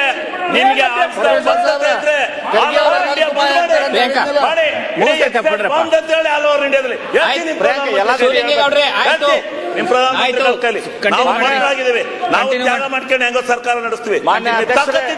ಅವ್ರಿಗೆ ನಾಟಕ ಮಾಡಕ್ ಬಂದಿದ್ರಿ ಇಲ್ಲಿ ಜನಗಳ ಹೊರಗರಾಗ್ರಿ. ನೀವು ಕಂಟಿನ್ಯೂ ಮಾಡಿ. ಶಿಕ್ಷಣದ ಬಗ್ಗೆ ನಾನು ಮಾತಾಡಕ್ಕೆ ಇಚ್ಛೆ ಪಡ್ತೇನೆ. ಮಾನ್ಯ ಅಧ್ಯಕ್ಷರೇ, ನಮ್ಮ ರಾಜ್ಯದ ಬಜೆಟ್ ತೆಗೆದು ನೋಡಿದ್ರೆ ಅತ್ಯಂತ ಹೆಚ್ಚು ದುಡ್ಡನ್ನು ನಾವು ಇಟ್ಟಿರೋದು ಶಿಕ್ಷಣಕ್ಕೆ. ನಮ್ಮಲ್ಲಿ ಅತ್ಯಂತ ದೊಡ್ಡ ಪ್ರಮಾಣದ ಕೃಷಿಕ ಸಮಾಜ ರಾಜ್ಯ, ಕೃಷಿಕ ಸಮಾಜ ದೇಶ. ನಮ್ದು ಕೃಷಿಗೆ ಸಂಬಂಧಿಸಿದಂಥ ಡಿಪಾರ್ಟ್ಮೆಂಟ್ ಅಗ್ರಿಕಲ್ಚರು, ಮೈನರ್ ಇರಿಗೇಷನ್ನು, ದೊಡ್ಡ ಬೃಹತ್ ಇರಿಗೇಷನ್, ಮೇಜರ್ ಇರಿಗೇಷನ್ನು, ಪಶುಸಂಗೋಪನೆ, ಮೀನುಗಾರಿಕೆ, ಸಕ್ಕರೆ, ಈ ಎಲ್ಲ ಡಿಪಾರ್ಟ್ಮೆಂಟ್ ಕೂಡಿ ಏನು ದುಡ್ಡು ನಾವು ಕೊಡ್ತೇವಲ್ಲ ಅದಕ್ಕಿಂತ ಹೆಚ್ಚು ದುಡ್ಡು ಕೇವಲ ಒಂದು ಡಿಪಾರ್ಟ್ಮೆಂಟು, ಅದು ಅಗ್ರಿಕಲ್ಚರ್ ಡಿಪಾರ್ಟ್ಮೆಂಟಿಗೆ, ಎಜುಕೇಷನ್ ಡಿಪಾರ್ಟ್ಮೆಂಟಿಗೆ, ಶಿಕ್ಷಣ ಇಲಾಖೆಗೆ ನಾವು ಕೊಡ್ತೇವೆ. ಶಿಕ್ಷಣ ಇಲಾಖೆಯಲ್ಲಿ ನಮ್ಮ ಕರ್ನಾಟಕದಲ್ಲಿ ಎಷ್ಟು ಸುಮಾರು 56,789 ಗೌರ್ಮೆಂಟ್ ಶಾಲೆಗಳಿವೆ, 19,650 ಪ್ರೈವೇಟ್ ಶಾಲೆಗಳಿದಾವೆ. 56,789 ಗೌರ್ಮೆಂಟ್ ಶಾಲೆಗಳು, 19,650 ಪ್ರೈವೇಟ್ ಶಾಲೆಗಳು. ಈ ಸಂಖ್ಯೆಗಳನ್ನು ನಮ್ಮ ಶಿಕ್ಷಣ ಸಚಿವರಾದ ಮಧು ಅವರ ಸಹಾಯದಿಂದ ನಾನು ಇಲ್ಲೇ ಸದನದ ಗಮನಕ್ಕೆ ತೆಗೆದುಕೊಂಡು ಬರಕ್ಕೆ ಇಚ್ಛೆ ಪಡ್ತೇನೆ. ಸುಮಾರು 60,30,000 ಹುಡುಗರು ನಮ್ಮ ಸರ್ಕಾರಿ ಮತ್ತು ಪ್ರೈವೇಟ್ ಶಾಲೆಯಲ್ಲಿ ಕಲಿತಾರೆ. ಸರ್ಕಾರಿ ಶಾಲೆಯಲ್ಲಿ ಸುಮಾರು 45 ಲಕ್ಷ ಹುಡುಗರು ಕಲಿತಾರ ಅಂತೇಳಿ ಅಂಕಿ ಕೊಡ್ತಾರೆ. ಯಾಕೆ ನಾನು ಅಂಕಿ ಯಾಕೆ ಕೊಡ್ತಾರೆ ಅಂತ ಹೇಳ್ತೇನೆ ಅಂದ್ರೆ, ಸರ್ಕಾರಿ ಶಾಲೆಯಲ್ಲಿ 45 ಲಕ್ಷ ಹುಡುಗರು ಕಲಿತಾರಂದ್ರೆ ಅಲ್ಲಿ 45 ಲಕ್ಷ ಹುಡುಗರು ಇರ್ಬೇಕಂತಿಲ್ಲ, ಅಲ್ಲಿ ಒಂದು ಅಂಕಿ ಸಂಖ್ಯೆ ಆ ಶಾಲೆ ಮಾಸ್ತರ್ಗಳು ಕೊಟ್ಟಿರ್ತಾರೆ. ಅಲ್ಲಿ ನಿಜವಾಗಿ ಕೌಂಟ್ ಮಾಡಿದ್ರೆ ಆ ಸಂಖ್ಯೆ ಇನ್ನೂ ಕೂಡ ಕಡಿಮೆ ಇರ್ಬೋದು. ಈ ಶಾಲೆಗಳಲ್ಲಿ ನಾವು 20ಕ್ಕಿಂತ ಶಾಲೆಯಲ್ಲಿ, ಇಡೀ ಶಾಲೆಯಲ್ಲಿ 20ಕ್ಕಿಂತ ಕಡಿಮೆ ಹುಡುಗರು ಇರುವಂಥ ಶಾಲೆಗಳು ಎಷ್ಟಿದಾವೆ ಅಂತಂದ್ರೆ 12,997 ಸ್ಕೂಲ್ಗಳು, 20ಕ್ಕಿಂತ ಕಡಿಮೆ ಸಂಖ್ಯೆಯ ಶಾಲೆಗಳು. 25ಕ್ಕಿಂತ ಕ್ಲಾಸ್ನಲ್ಲಿ, ಇಡೀ ಶಾಲೆಯಲ್ಲಿ 25ಕ್ಕಿಂತ ಕಡಿಮೆ ವಿದ್ಯಾರ್ಥಿಗಳು ಇರುವಂಥ ಶಾಲೆಗಳು 15,845 ಅದಾವೆ. 35 ಹುಡುಗರಿಗಿಂತ ಕಡಿಮೆ ನಂಬರ್ ಇರುವಂಥ ಶಾಲೆಗಳು 20,375 ಶಾಲೆಗಳಿದಾವೆ. ಅಂದ್ರೆ ನಮ್ಮ 56,000 ಏನು ಶಾಲೆಗಳದಾವಲ್ಲ ಅದರಲ್ಲಿ 20,370 ಶಾಲೆಗಳಲ್ಲಿ ವಿದ್ಯಾರ್ಥಿಗಳ ಸಂಖ್ಯೆ 35ಕ್ಕಿಂತ ಕಡಿಮೆ ಐತಿ. ಅಂದ್ರೆ ಸುಮಾರು 35% ನಮ್ಮ ಶಾಲೆಗಳಲ್ಲಿ ಕೇವಲ 1ನೇ ಕ್ಲಾಸ್ನಿಂದ 10ನೇ ತನಕ ನಾವು ಹಿಡ್ಕೊಂಡು ನೋಡಿದೀವಿ ಅಂತಂದ್ರೆ ಅಲ್ಲೇ ಇರುವಂತ ಸಂಖ್ಯೆ ಕೇವಲ 35. ಅಂದ್ರೆ ಒಂದು ಕ್ಲಾಸಿಗೆ 2, ಒಂದು ಕ್ಲಾಸಿಗೆ 3 ವಿದ್ಯಾರ್ಥಿಗಳಿದಾರ. ಈ ವಿದ್ಯಾರ್ಥಿಗಳು ಕೂಡ ಅಲ್ಲಿ ಹೋಗ್ತಾರೆ ಇಲ್ಲೋ ಭರವಸೆ ಇಲ್ಲ. ಅದು ಕೂಡ ನಮ್ಮ ಅಂಕಿ ಸಂಖ್ಯೆ ಇರೋದು. ಈಗ ನಮ್ಮ ಶಿಕ್ಷಣ ಸಚಿವರು ಅವರು ಒಂದು ಒಳ್ಳೆ ವಿಚಾರವನ್ನು ರಾಜ್ಯದ ಮುಂದೆ ಇಟ್ಟಿದ್ದಾರೆ. ಅವ್ರೇನಂತ ಇಟ್ಟಿದ್ದಾರೆ, ಇಲ್ಲ ನಾವು ಫೇಸ್ ರೆಕಗ್ನೇಷನ್ ಅಟೆಂಡೆನ್ಸ್ ಸಿಸ್ಟಮ್ ನಾವು ವಿದ್ಯಾರ್ಥಿಗಳಿಗೆ ತೆಗೆದುಕೊಂಡು ಬರ್ತಾ ಇದ್ದೇವೆ ಅಂತ. ಮಾನ್ಯ ಅಧ್ಯಕ್ಷರ, ನಾನು ವಿನಂತಿ ಮಾಡ್ಕೊತೇನೆ ನಿಮ್ಮ ಮೂಲಕ ಸರ್ಕಾರಕ್ಕೆ, ಫೇಸ್ ರೆಕಗ್ನೇಷನ್ ಅಟೆಂಡೆನ್ಸ್ ಸಿಸ್ಟಮ್ ಕೇವಲ ವಿದ್ಯಾರ್ಥಿಗಳಿಗೆ ಮಾಡಬೇಡ್ರಿ, ಅಲ್ಲಿರುವಂಥ ಮಾಸ್ತರ್ಗಳಿಗೂ ಮಾಡ್ರಿ. ಯಾಕಂದ್ರೆ ಅವ್ರ ಮಾಸ್ತರ್ಗಳು ಕೂಡ ಮುಂಜಾನೆ ಸಂಜೆಕ ಅಟೆಂಡೆನ್ಸ್ ಹಾಕಿದ್ರೆ ಅವಾಗ ಅಲ್ಲೇ ವಿದ್ಯಾರ್ಥಿಗಳು ಇದಾರಿಲ್ಲ ಅಂತ ಯಾರೋ ನೋಡಕ್ಕಾಗ್ತೈತಿ, ಅಲ್ಲಿ ಕಲ್ಸಕ್ಕಾಗ್ತೈತಿ. ಇವತ್ತು ಇಷ್ಟು ದೊಡ್ಡ 41,000 ಚಿಲ್ಲರ ಕೋಟಿ ದುಡ್ಡನ್ನು ನಾವು ಅಲ್ಲಿ ಆ ಶಿಕ್ಷಣ ಇಲಾಖೆ ಕೊಟ್ರೆ ಅದರಿಂದ ನಮ್ಮ ರಾಜ್ಯಕ್ಕೆ, ನಮ್ಮ ದೇಶಕ್ಕೆ ಏನಾದರೂ ಉತ್ಪನ್ನ ಬೇಕಲ್ಲ, ಆ ಪಾಲಕರಿಗೆ ಏನಾದರೂ ಹೊರೆ ಕಡಿಮೆ ಆಗ್ಬೇಕಲ್ಲ. ಅಷ್ಟು ನಾವು ಖರ್ಚು ಮಾಡಿದ್ರು ಕೂಡ ಅವ್ರು ಪ್ರೈವೇಟ್ ಶಾಲೆಗೆ ಹೋಗ್ಬೇಕಂತೆ ಪಾಲಕರು ವಿಚಾರ ಮಾಡ್ತಾರಂತಂದ್ರೆ ಅದ್ರ ಬಗ್ಗೆ ನಾವು ವಿಚಾರ ಮಾಡುವಂಥ ವಿಚಾರ. ಹಾಗಾಗಿ ನಂದು ವಿನಂತಿ ಅಂದರೆ, ಇದು ಫೇಸ್ ರೆಕಗ್ನೇಷನ್ ಅಟೆಂಡೆನ್ಸ್ ಸಿಸ್ಟಮ್ ಏನೈತಿ ಅದನ್ನು ನೀವು ಇದಕ್ಕೆ ತೊಗೊಂಬರ್ರಿ. ಅದಾದ್ಮೇಲೆ ಇನ್ನೊಂದು, ನಮ್ದು ವಾಜಪೇಯಿ ಅವರು ಇದ್ದಾಗ ಒಂದು ಕಾನೂನನ್ನು ತೆಗೆದುಕೊಂಡು ಬಂದರು. ಅವ್ರು ಮಾಡಿದಂಥ ಒಂದು ಕಾನೂನದಲ್ಲಿ ಸಂವಿಧಾನಕ್ಕೆ ಬದಲಾವಣೆ ಏನು ಬಂದರು, ರೈಟ್ ಟು ಎಜುಕೇಶನ್ ತೊಗೊಂಬಂದ್ರು ವಾಜಪೇಯಿ ಅವರು ಇದ್ದಾಗ, ರೈಟ್ ಟು ಎಜುಕೇಶನ್. ಅದನ್ನು ಮುಂದೆ ಸರ್ಕಾರದಲ್ಲಿ ಸುಧಾರಣೆ ಮಾಡಿದರು. ಕಪಿಲ್ ಸಿಬಲ್ ಕೇಂದ್ರ ಸರ್ಕಾರದಲ್ಲಿ HRD ಮಂತ್ರಿಗಳಿದ್ದರು, ಅವರು ಅದಕ್ಕೆ ಸುಧಾರಣೆ, ಅದರಲ್ಲಿ ಇನ್ನೂ ಅಷ್ಟೇ ಆ್ಯಡ್ ಮಾಡಿದರು. ಅವರು ಆ ಟೈಮ್ದಲ್ಲಿ ನಮ್ಮ ರೈಟ್ ಟು ಎಜುಕೇಷನ್ದಲ್ಲಿ ಪ್ರೈವೇಟ್ ಶಾಲೆಯಲ್ಲಿ ಎಲ್ಲ ವಿದ್ಯಾರ್ಥಿಗಳಿಗೆ ಅವಕಾಶ ಕೊಡುವಂಥ ಒಂದು ಅವಕಾಶ ಮಾಡಿಕೊಟ್ರು. 25% ಸೀಟ್ಗಳು ಖಾಸಗಿ ಶಾಲೆಗಳಲ್ಲಿ ಬೇರೆ ವಿದ್ಯಾರ್ಥಿಗಳಿಗೆ ಅವಕಾಶ ಮಾಡಿಕೊಟ್ರು. ಇದರಿಂದ ನಮ್ಮ ದೇಶದಲ್ಲಿ ಇವತ್ತು ಡಿಸ್ಪ್ಯಾರಿಟಿ ಕೇವಲ ಕೆಳಜಾತಿ ಮತ್ತು ಮೇಲ್ಜಾತಿಯವರ ಮೇಲೆ ಅಷ್ಟೇ ಇಲ್ಲ, ದುಡ್ಡು ಇದ್ದವರು ದುಡ್ಡು ಇಲ್ದವ್ರ ಕಡೆ ಕೂಡ ಈಗ ಡಿಸ್ಪ್ಯಾರಿಟಿ ಹೆಚ್ಚಾಗ್ತಾ ಇದೆ. ಯಾಕಂದ್ರೆ ನಮ್ಮ ದೇಶದಲ್ಲಿ 1991ರಲ್ಲಿ ಏನು ಎಕನಾಮಿಕ್ ಲಿಬರಲೇಷನ್ ಶುರು ಆಯಿತು, ಅದ್ರ ಮೇಲೆ ಇದು ಡಿಫ್ರೆನ್ಸಸ್ ಇನ್ನೂ ಕೂಡ ಹೆಚ್ಚಾಗ್ತಾ ಇದೆ. ಇವತ್ತು ನಮ್ದು ಸೌತ್ ಅಮೇರಿಕನ್ ಕಂಟ್ರೀಸ್ ನಾವು ನೋಡಿದ್ರೆ ಅಲ್ಲಿ ಹೊರಗೆ ಹೋಗ್ಬೇಕಂತಂದ್ರೆ ಗನ್ ಪ್ರೊಟೆಕ್ಷನ್ ಇಲ್ದಂಗೆ ಮೆಕ್ಸಿಕೋ ಅಂತ ಕಂಟ್ರಿಯಲ್ಲೇ ಹೋಗ್ಲಿಕ್ಕೆ ಆಗೋದಿಲ್ಲ. ಯಾಕಂತಂದ್ರೆ ಅಲ್ಲಿ ದುಡ್ಡು ಇದ್ದವ್ರ ಮೇಲೆ ದುಡ್ಡು ಇಲ್ದವ್ರದ್ದು ಅಷ್ಟು ಸಿಟ್ಟೈತಿ. ಆದ್ರೆ ಈ ರೀತಿ ಡಿಸ್ಪ್ಯಾರಿಟಿ ಕಡಿಮೆ ಆಗಬೇಕು ಅಂತಂದ್ರೆ ಅಥವಾ ಬಡವರಿಗೂ ಕೂಡ ಬೇರೆ ಅವಕಾಶಗಳು ಸಿಗಬೇಕಂತಂದ್ರೆ ಕೇವಲ 12,000 ರೂಪಾಯಿ ಒಂದು ಸ್ಟೂಡೆಂಟಿಗೆ ಖರ್ಚಿಗೆ ಕೊಡಬೇಕು ಅಂಥೇಳಿ ರೈಟ್ ಟು ಎಜುಕೇಷನ್ ಆ್ಯಕ್ಟ್ ತೆಗೆದುಕೊಂಡು ಬಂದಿದ್ದರು. ಆದ್ರೆ ನನಗೆ ಭಾಳ ಕೆಟ್ಟ ಅನಿಸ್ತೈತಿ, ಬಡವ್ರ ಬಗ್ಗೆ ಚಿಂತನೆ ಮಾಡುವಂಥ, ಬಡವ್ರ ಬಗ್ಗೆ ವಿಚಾರ ಮಾಡುವಂಥ ಮುಖ್ಯಮಂತ್ರಿಗಳು ಇದ್ದಾಗ, ಅವಾಗ ಹಿಂದಿನ ಟರ್ಮ್ ಏನಿತ್ತು ಸಿದ್ದರಾಮಯ್ಯನವರು, ಆ ಟರ್ಮ್ದಲ್ಲಿ ಈ ಕಾನೂನಿಗೆ ಬದಲಾವಣೆ ಮಾಡಿ ಇದೇನು 25% ಸೀಟು ಪ್ರೈವೇಟ್ ಶಾಲೆಯಲ್ಲಿ ಬಡವ್ರ ಮಕ್ಕಳಿಗೆ ಕೊಡ್ತಿದ್ರಲ್ಲ, ಆ ಕಾನೂನದಲ್ಲಿ ಬದಲಾವಣೆ ಮಾಡಿದರು. ಅದನ್ನು ಬದಲಾವಣೆ ಮಾಡಿ ಯಾವ ಕ್ಷೇತ್ರದಲ್ಲಿ ಗೌರ್ಮೆಂಟ್ ಶಾಲೆಗಳಿಲ್ಲ ಆ ಕ್ಷೇತ್ರದ ಪ್ರೈವೇಟ್ ಶಾಲೆಗಳಿಗೆ ಮಾತ್ರ ಈ ಕಾನೂನು ಅಪ್ಲಿಕೇಬಲ್ ಆಗುತ್ತೆ. ಅಲ್ಲಿ ಯಾವ್ದಾದ್ರು ಗೌರ್ಮೆಂಟ್ ಶಾಲೆ ಇದ್ರೆ ಆ ವಾರ್ಡ್ದಲ್ಲಿ ಅಥವಾ ಆ ಝೋನ್ದಲ್ಲಿ ಗೌರ್ಮೆಂಟ್ ಶಾಲೆಗಳಿದ್ರೆ ರೈಟ್ ಟು ಎಜುಕೇಷನ್ ಆ್ಯಕ್ಟ್ ಅದರಲ್ಲಿ ಇಂಪ್ಲಿಕೇಶನ್ ಇದು ಬರಲ್ಲ. ಹಾಗಾಗಿ ಅಲ್ಲಿ ಆ ಬಡ ಮಕ್ಕಳಿಗೆ ಸೀಟ್ ಕೊಡೋದಿಲ್ಲ ಅಂಥೇಳಿ ಅದನ್ನು ಕಾನೂನದಲ್ಲಿ ಸಿದ್ದರಾಮಯ್ಯನವ್ರ ಸರ್ಕಾರ ಹೋಸರ್ತಾ ಇದ್ದಾಗ ಬದಲಾವಣೆ ಮಾಡ್ತು. ಮಾನ್ಯ ಅಧ್ಯಕ್ಷರೇ, ತಮ್ಮ ಮೂಲಕ ನಾವು ವಿನಂತಿ ಮಾಡ್ತೀನಿ, ಈ ಕಾನೂನದಲ್ಲಿ ತಾವು ಬದಲಾವಣೆ ಮತ್ತೆ ಮಾಡ್ರಿ. ರೈಟ್ ಟು, ಯಾಕಂದ್ರೆ ನಮ್ಮ ರಾಜ್ಯದಲ್ಲಿ ನಾವು 12,000 ರೂಪಾಯಿ ನಾವು ಅವ್ರಿಗೆ ಕೊಡೋದೇನು ದೊಡ್ಡದಲ್ಲ. ಇವತ್ತು ನಾವು ಒಂದು ವಿದ್ಯಾರ್ಥಿ ಮೇಲೆ ಮಾನ್ಯ ಅಧ್ಯಕ್ಷರೇ 90,000 ಚಿಲ್ಲರ ರೂಪಾಯಿ ನಾವು ಒಂದು ವಿದ್ಯಾರ್ಥಿ ಮೇಲೆ ಸರ್ಕಾರಿ ಶಾಲೆಯಲ್ಲಿ ನಾವು ಖರ್ಚು ಮಾಡ್ತಾ ಇದ್ದೇವೆ. ಒಂದು ವಿದ್ಯಾರ್ಥಿ ಮೇಲೆ 90,000 ಚಿಲ್ಲರ. ಇದರಲ್ಲಿ ಊಟಕ್ಕೆ ಯೂನಿಫಾರ್ಮಿಗೆ ಭಾಳ ಖರ್ಚಾಗ್ತಾ ಇಲ್ಲ. ಊಟಕ್ಕೆ ಯೂನಿಫಾರ್ಮಿಗೆ ಕೂಡಿ ನನಗನ್ಸಿದ ಮಟ್ಟಿಗೆ ಒಂದು 1,800-2,000 ರೂಪಾಯಿ ಯೂನಿಫಾರ್ಮು ಊಟದ್ದು ಕೂಡಿ ಅವ್ರಿಗೆ ಖರ್ಚಾತಂದ್ರೆ ಇನ್ನು ಉಳ್ಕಿದ್ದ ಖರ್ಚು ಅದು ಶಿಕ್ಷಕರ ಮೇಲೆ ಮತ್ತು ಉಳಿದ ಖರ್ಚುಗಳ ಮೇಲೆ ಆಗ್ತಾ ಇದೆ. ಹಾಗಾಗಿ 12,000 ರೂಪಾಯಿ ನಾವು ಪ್ರೈವೇಟ್ ಶಾಲೆಗಳಿಗೆ ಕೊಟ್ಟು 25% ಸೀಟ್ ನಾವು ಬಡ ವಿದ್ಯಾರ್ಥಿಗಳಿಗೆ ಎಲ್ಲ ಖಾಸಗಿ ಶಾಲೆಗಳಿಗೆ ಕೊಡುವಂಗೆ ಮಾಡಿದ್ರೆ ಅದರ ಮೂಲಕ ನಮ್ಮ ದೇಶದಲ್ಲಿ ಮುಂದೇನು ಡಿಸ್ಪ್ಯಾರಿಟಿ ದುಡ್ಡು ಇದ್ದವರು ಮತ್ತು ಇಲ್ದವ್ರ ನಡು ಏನಾಗ್ಬೋದು ಆ ಡಿಸ್ಪ್ಯಾರಿಟಿ ಕಡಿಮೆ ಆಗ್ತೈತಿ ಅಂಥೇಳಿ ನಾನು ಹೇಳ್ತೇನೆ. ಅದ್ರ ಜೊತೆ ಈ ನಮ್ಮ ಶಿಕ್ಷಣ ಇಲಾಖೆ ಸುಧಾರಿಸ್ಬೇಕಂತಂದ್ರೆ 45 ನಿಮಿಷ ಆಯ್ತು. ಇಲ್ಲ ರೀ, ನಾನು ನಿಮ್ಗೆ ನೀವು ಈಗ ಕುಂತೀರಿ, ನೀವು ಅಧ್ಯಕ್ಷರು ಕೇಳ್ಕೊಳ್ಳಿ. ನೀವು ಬಂದಾಗಿಂದ ಕುಂತಿದ್ದೀನಿ. ನಾನು ಮೊದಲೇ ಹೇಳಿದ್ದೆ ನನಗೆ 3 ತಾಸು ಬೇಕಂತ ಹೇಳಿ, ಬೇಡ ಅಂತ ಹೇಳಿ ಈಗ 2 ತಾಸು ಅಂತ ಅದು ನಮ್ಮ ಲೀಡರ್ ಹೇಳ್ಯಾರ. ನಾನು 2 ತಾಸು ಇಲ್ಲ ಇನ್ನೊಂದು half an hour half an ಅವರ್ದಲ್ಲಿ 45 ನಿಮಿಷ ಆಯ್ತು, ಮುಗಿಸ್ಬಿಡಿ. ಹಾಫ್ ಅನ್ ಅವರ್ದಲ್ಲಿ ಮುಗಿಸ್ತೇನೆ. ಇನ್ನು BR ಪಾಟೀಲ್ ಮಾತಾಡ್ಬೇಕು, ಆಮೇಲೆ ಇನ್ನು ಬಾಳ ಮಂದಿ ನಿಮ್ಮ ಪಕ್ಷದಲ್ಲೇ ಬಾಳ ಮಂದಿ ಇದ್ದಾರೆ. ಇನ್ನು ಹಾಫ್ ಅನ್ ಅವರ್ದಲ್ಲಿ ಮುಗಿಸ್ತೇನೆ. ಮಾನ್ಯ 5 ನಿಮಿಷದಲ್ಲಿ ಮುಗಿಸ್ಬೇಕು. ಇಲ್ಲ ಆಗುದಿಲ್ಲ, 5 ನಿಮಿಷದಲ್ಲಿ ಆಗುದಿಲ್ಲ ಅಧ್ಯಕ್ಷರ. ನಾನು ಸುಮ್ಮ ಹೇಳಕ್ಕೆ ವಿಷಯಗಳದಾವ ರಾಜ್ಯಕ್ಕೆ ಸಂಬಂಧಪಟ್ಟ ಮಾತಾಡುದಿಲ್ಲ. ಬಾಳ ಮಂದಿ ಇದ್ದಾರೆ, ಅದಕ್ಕೆ ನಾ ಗೊಳ್ಳು ಮಾತಾಡುದಿಲ್ಲ. ಇದು ನಮ್ಮ ಈ ಶಿಕ್ಷಣ ಸುಧಾರಿಸ್ಬೇಕಂತಂದ್ರೆ ಏನು ಆಗ್ಲಿ ವಿನಂತಿ ಮಾಡ್ಕೊಂತೇನೆ ಅವ್ರಿಗೆ. ನಮ್ಮ ಫ್ರೆಂಡ್ ವಿನಂತಿ ಮಾಡ್ಕೊಂತೇನೆ. 10 ನಿಮಿಷದಲ್ಲಿ ಮುಗಿಸ್ತಾರೆ. ನಮ್ಮ ಫ್ರೆಂಡ್ಶಿಪ್ದಾಗ ವಿನಂತಿ ಮಾಡ್ಕೊಂತೇನೆ. ನಮ್ಮ ಈ ಶಿಕ್ಷಣ ಇಲಾಖೆ ನಿಜವಾಗಿ ಸುಧಾರಣೆ ಆಗ್ಬೇಕಂತಂದ್ರೆ ಮಾನ್ಯ ಅಧ್ಯಕ್ಷರೇ, ಇಲ್ಲೇನು ಶಿಕ್ಷಣ ಇಲಾಖೆ ರೆಪ್ರೆಸೆಂಟೇಷನ್ ಏನು ಬರ್ತದಲ್ಲ, ನಮ್ಮ ಕೌನ್ಸಿಲ್ದಲ್ಲಿ ಶಿಕ್ಷಕರ ಕ್ಷೇತ್ರದಿಂದ ಬರ್ತಾರೆ ಆರಿಸಿ, ಗ್ರಾಜ್ಯುಯೇಟ್ ಕ್ಷೇತ್ರದಿಂದ ಆರಿಸಿ ಬರ್ತಾರೆ. ಇದಕ್ಕೆ ಓಟ್ ಹಾಕುವವರು ಚೇಂಜ್ ಆಗ್ಬೇಕು. ಇದಕ್ಕೆ ಕೇವಲ ಶಿಕ್ಷಕರು ಮಾತ್ರ ಓಟ್ ಹಾಕ್ತಾರೆ ಈಗಲ್ಲ ಆ ಶಿಕ್ಷಣ ಇಲಾಖೆ MLCಗಳಿಗೆ ಆಗಲಿಕ್ಕೆ. ಇದ್ರ ಜೊತೆ ಗೌರ್ಮೆಂಟ್ ಶಾಲೆಯಲ್ಲಿ ಯಾರು ಕಲಿತಾರಲ್ಲ ಮಕ್ಕಳು, ಅವ್ರ ಪೇರೆಂಟ್ಸು ಅದಕ್ಕೆ ಓಟ್ ಹಾಕೋಂಗಾದ್ರೆ ಆವಾಗ ಶಾಲೆ, ಶಿಕ್ಷಣ ಮತ್ತು ಶಿಕ್ಷಕರು ಈ 3 ಮಂದಿದು ಕಾಳಜಿ ತಗೊಳಕಾಗ್ತೈತಿ. ಈಗೇನಾಕೈತಿ, ಶಾಲೆ ಬಗ್ಗೆ ಹಾಗೂ ಶಿಕ್ಷಣದ ಬಗ್ಗೆ ಕಾಳಜಿ ತಗೊಳಕಲ್ಲೇ ಯಾರಿಲ್ಲ, ಶಿಕ್ಷಕರ ಬಗ್ಗೆ ಕಾಳಜಿ ತಗೊಳಕ ನಮ್ದು ರೆಪ್ರೆಸೆಂಟೇಷನ್ ಆಗ್ತಾ ಇದೆ. ಹಾಗಾಗಿ ಅಲ್ಲಿ ಏನು ವೋಟಿಂಗ್ ಆಗ್ತಾ ಇದೆ ಅಲ್ಲ ನಮ್ಮ ಕೌನ್ಸಿಲ್ದಲ್ಲಿ, ಆ ಕೌನ್ಸಿಲ್ದಲ್ಲಿ MLCಗಳಿಗೆ ಏನು ವೋಟಿಂಗ್ ಆಗ್ತಿದೆ ಅದನ್ನ ನಮ್ಮ ಸರ್ಕಾರಿ ಶಾಲೆಯಲ್ಲಿ ಯಾರು ಕಲಿತಾರ ಮಕ್ಕಳು ಅವ್ರ ಪಾಲಕರು ಅದಕ್ಕೆ ವೋಟಿಂಗ್ ಮಾಡುವಂತ ಬದಲಾವಣೆ ಕಾನೂನದಲ್ಲಿ ನಾವು ತೆಗೆದುಕೊಂಡು ಬರಬೇಕು ಅಂತ ಹೇಳಿ ನಾನು ವಿನಂತಿ ಮಾಡ್ಕೊತೇನೆ. ಅದ್ರ ಜೊತೆ ನನ್ನ ಕ್ಷೇತ್ರದಲ್ಲಿ ನಾನು LKG UKG ಶುರು ಮಾಡಿದ್ದೆ.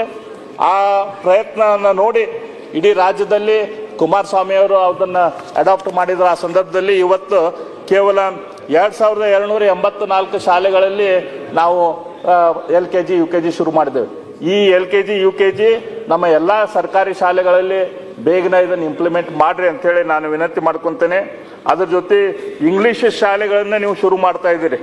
ಇಂಗ್ಲಿಷ್ ಶಾಲೆಗಳನ್ನ ಶುರು ಮಾಡೋದಕ್ಕೆ ನಂದೇನು ವಿರೋಧ ಇಲ್ಲ. ಆದರೆ ಹಿಂದೂ ಕೂಡ ನಾನು ಹೇಳಿದ್ದೆ, ಇಂಗ್ಲಿಷ್ ಶಾಲೆಗಳನ್ನ ಮಾಡೋಕ್ಕಿಂತ ಇದು ನಮ್ಮ ಸೆಂಟ್ರಲ್ ಸ್ಕೂಲದ ಸಿಸ್ಟಮ್ ಏನೈತಿ, ಸೈನ್ಸು ಮತ್ತು ಮ್ಯಾಥಮೆಟಿಕ್ಸು ಇದನ್ನ ಇಂಗ್ಲೀಷ್ನಲ್ಲಿ ಹೇಳಿ ಉಳಿದ ನಮ್ಮ ಭಾಷೆಗಳನ್ನು ನಾವು ಸೇಮ್ ಇಟ್ಕೊಳ್ಳೋದು ಏನಿದೆಯಲ್ಲ ಅದು ಭಾಳ ಅವಶ್ಯಕತೆ ಅಂಥೇಳಿ ನಾನು ಹೇಳಕ್ಕೆ ಇಚ್ಛಪಡ್ತೇನೆ. ಹಾಗಾಗಿ ಶಿಕ್ಷಣದ ಬಗ್ಗೆ ನಾನು ಇನ್ನೂ ಭಾಳ ಮಾತಾಡೋ ಇದ್ವು, ಆದರೆ ನೀವು ಮಾತಾಡೋದು ಬೇಡ, ಟೈಮ್ ಕಡಿಮೆ ಮಾಡಿರಿ ಅಂತ ಹೇಳ್ತೀರಿ. ಹಾಗಾಗಿ ನಾನು ಅದನ್ನು ಕಡಿಮೆ ಮಾಡಿ ಮುಂದಿನ ನಾನು ವಿಷಯಕ್ಕೆ ಹೋಗ್ತೇನೆ. ಹಿಂದುಳಿದ ಕಲ್ಯಾಣಗಳ ಬಗ್ಗೆ ಬಜೆಟ್ದಾಗ ನೋಡಿದ್ರೆ ನಮ್ಮ ಕ್ಷೇತ್ರದಲ್ಲಿ ಮಾನ್ಯ ಅಧ್ಯಕ್ಷರೇ ನಾವು ಉದಾಹರಣೆ ಹೇಳ್ತೇನೆ, ಸುಮಾರು 25,000 30,000 ಹಾಸ್ಟೆಲಿಗೆ ಅಪ್ಲಿಕೇಶನ್ ಬರ್ತಾವೆ. ಅಲ್ಲಿ ಸೀಟ್ ಇರೋದು ಬರೀ 100-200. ಹಾಗಾಗಿ ಇದು ಹಿಂದುಳಿದ ಕಲ್ಯಾಣ ಆಗ್ಬೇಕಂತಂದ್ರೆ ಅಲ್ಲಿ ಏನು ಶಿಕ್ಷಣಕ್ಕೆ ಹಾಸ್ಟೆಲ್ಗಳು ಕೊಡಬೇಕು. ಎಲ್ಲ ಹೊಸ ಹಾಸ್ಟೆಲ್ಗಳು ಕೇವಲ ನಮ್ಮ ಕ್ಷೇತ್ರದಲ್ಲಲ್ಲ, ಗುಲ್ಬರ್ಗದಾಗಲಿ, ಮೈಸೂರಲ್ಲಾಗಲಿ, ಮಂಗಳೂರಲ್ಲಾಗಲಿ ಈ ಎಲ್ಲ ಹಾಸ್ಟೆಲ್ಗಳಿಗೆ ನೀವು ಹೆಚ್ಚಿನ ಅನುದಾನ ಕೊಡಬೇಕು. ಅದೇ ರೀತಿ ಈ ನಿಗಮಗಳು ಏನದಾವಲ್ಲ, ಹಿಂದುಳಿದ ವರ್ಗದ ಕೆಳಗೆ ಬರುವಂಥ ಬೇರೆ ಬೇರೆ ನಿಗಮಗಳು ಅದಾವಲ್ಲ, ಈ ಎಲ್ಲ ನಿಗಮಗಳಿಗೆ ಕೊಡುವಂಥ ದುಡ್ಡು ಈ ಸರ್ಕಾರ ಬಂದ ಮೇಲೆ ಕಡಿಮೆ ಆಗೈತೆ. ಅದು ಲಿಂಗಾಯತ ವೀರಶೈವ ಅಭಿವೃದ್ಧಿ ಪ್ರಾಧಿಕಾರ ಇರ್ಬೋದು ಅಥವಾ ಬೇರೆ ಬೇರೆ ಪ್ರಾಧಿಕಾರ ಇರ್ಬೋದು, ಎಲ್ಲ ಪ್ರಾಧಿಕಾರಿಗಳಿಗೆ ಕೊಡುವಂಥ ದುಡ್ಡನ್ನು ನೀವು ಕಡಿಮೆ ಮಾಡಿರಿ. ಅದನ್ನು ನೀವು ಹೆಚ್ಚು ಮಾಡಬೇಕು ಅಂಥೇಳಿ ನಾ ಮಾಡ್ಕೊಳ್ತೇನೆ.